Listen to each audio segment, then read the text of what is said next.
Hello guys, আসসালামু আলাইকুম। আমি জামাল বলছি মালদ্বীপ থেকে। তো আজকে যে একটা নিউজ শুনলাম, একটু আলোচনা হলো বেশ। আগামী 28 তারিখে সংসদ ভবনে ওঠা হবে বিরোধী দল এবং নতুন সরকার। তো যেটা আমি শুনলাম, এখনও কলম নতুন যে সমস্ত বাইরেরা এসে আইডি কার্ড হাতে পাচ্ছে না। আর আইডি কার্ডটা যে হাতে পাচ্ছে না, এটা অবশ্য পুরান সরকারের একটা গাফিলতি, তার ক্ষমতা এখনও আছে।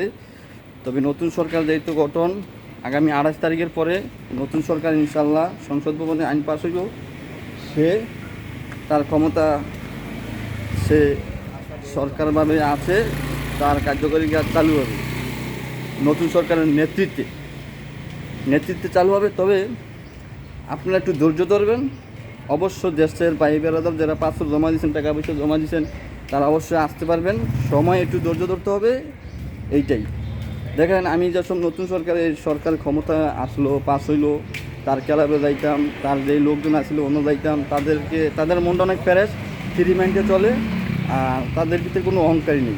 একসাথে গিয়া বিদায় খাইতাম, একসাথে গিয়া বসে কথা বলতাম, বাংলাদেশের লোকজনকে অনেক সাপোর্ট করতো, আমিও তাদেরকে সাপোর্ট করতাম।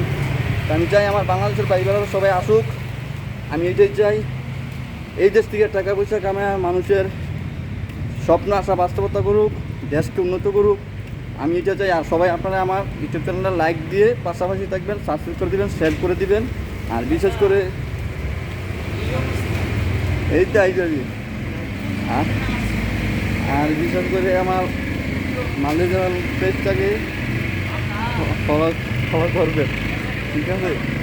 সবাইকে অসংখ্য ধন্যবাদ, বিশেষ রিকোয়েস্ট রইল, ঠিক আছে? আর অবশ্যই আসবে সবাই, আপনারা আসতে পারবেন, টেনশন করেন, একটু ধৈর্য ধরেন।